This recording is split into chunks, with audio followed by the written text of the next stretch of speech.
May ദിനത്തോടനുബന്ധിച്ച് Erattupetta league house പരിസരത്തു നിന്നും മുസ്ലിം ലീഗ് സംസ്ഥാന പ്രവർത്തക സമിതി അംഗം K A. Muhammad Ashraf flag off നിർവഹിച്ച എസ്.ടി.യുവിന്റെ മെയ് ദിന റാലി തെക്കേക്കര, മുട്ടംകവല എന്നിവിടങ്ങളിലൂടെ നഗരം ചുറ്റി സെൻട്രൽ ജംഗ്ഷൻ സമാപിച്ചു. സമാപന സമ്മേളനത്തിൽ എസ്.ടി.യു മുനിസിപ്പൽ പ്രസിഡന്റ് റഷീദ് പഴയംപള്ളി അധ്യക്ഷത വഹിച്ചു.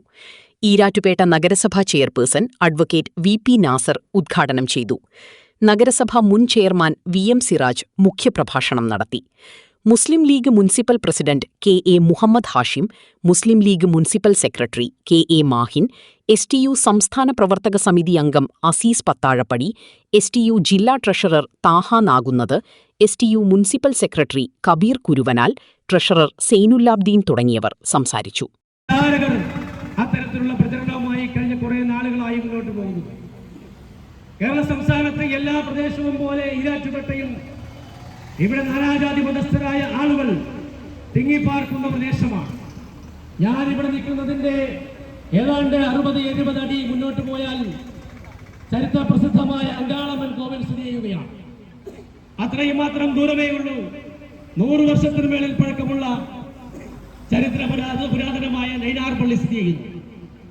തൊട്ടപ്പുറത്ത് ഈ കഴിഞ്ഞ മാസം ഏറ്റവും ജനങ്ങൾ തിങ്ങിക്കൂടിയ സെന്റ് ജോർജ് ഫെറോന ചർച്ച് സ്ഥിതി ചെയ്യുകയാണ്. അരുവിത്ര തിരുനാളോട് നടക്കുകയുണ്ടായി. അങ്ങനെ ഈ ഈരാറ്റുപേട്ട സെൻട്രൽ ജംഗ്ഷന് ചുറ്റോട് ചുറ്റും 100 മീറ്റർ അകലത്തിൽ മതസൗഹാർദ്ദത്തിന്റെ കേന്ദ്രമായി ഈ നാട് മുന്നോട്ട് പോവുകയാണ്. എല്ലാ പ്രദേശങ്ങളിലും ഉള്ളതുപോലെ നിരവധിയായിട്ടുള്ള ആളുകളുടെ കച്ചവടം ചെയ്യുന്നു. ഇവിടെയുള്ള തൊഴിലിടങ്ങളിൽ തൊഴിൽ ചെയ്യുന്നു.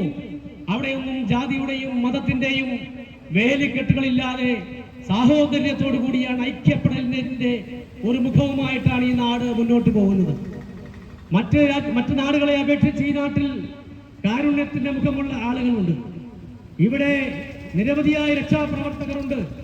കേരളത്തിനകത്തും പുറത്തും ആർക്കെങ്കിലും ഒരു പ്രയാസമുണ്ട് എന്ന് കേട്ടാൽ ജാതിയും മതവും നോക്കാതെ ഉടൻ തന്നെ ഇറങ്ങിത്തിരിച്ച് സ്വന്തം ജീവൻ പോലും അപകടത്തിലാണെന്ന് കണ്ടുകൊണ്ട് പോലും അതിനെ തരണം ചെയ്തുകൊണ്ട് ആ രക്ഷാപ്രവർത്തനത്തിൽ ഏർപ്പെടുന്ന സുമനസ്സുകളായ നിസ്വാർത്ഥമതികളായ ഊർജ്ജസ്വലരായ യുവാക്കളുള്ള നാടാണ് ഈരാറ്റുപേട്ട.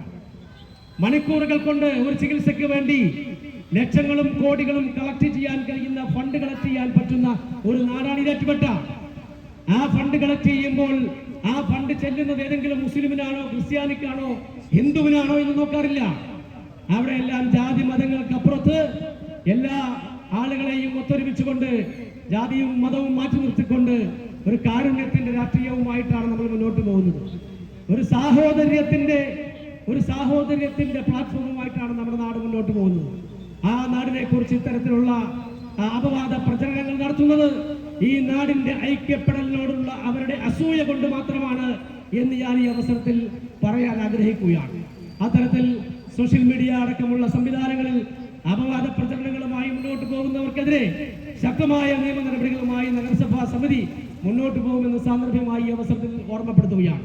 ഇവിടെ സ്വതന്ത്ര തൊഴിലാളി യൂണിയന്റെ മെയ് ദിന റാലി അവസാനിച്ചു കഴിഞ്ഞുള്ള രാവിലെ 9 മണിക്ക് ഈരാറ്റുപേട്ട ലീഗ് ഹൗസ് പരിസരത്ത് നിന്നും ഞങ്ങളുടെ പ്രിയപ്പെട്ട നേതാവ്, പാർട്ടിയുടെ സംസ്ഥാന പ്രവർത്തക സമിതി അംഗം, ജില്ലാ ട്രഷറർ കൂടിയായ കെ.എ. മുഹമ്മദ് അഷ്റഫ് സാഹിബ്, എസ്.ടി.യു ഈരാറ്റുപേട്ട മണ്ഡലം പ്രസിഡന്റ്, മുനിസിപ്പൽ പ്രസിഡന്റ്, ഈ ജാഥയുടെ നായകൻ കൂടിയായ പ്രിയപ്പെട്ട റഷീദ് പഴയംപള്ളി അവർക്ക് പതാക കൈമാറിക്കൊണ്ടാണ് ഈ റാലി ആരംഭിച്ചത്.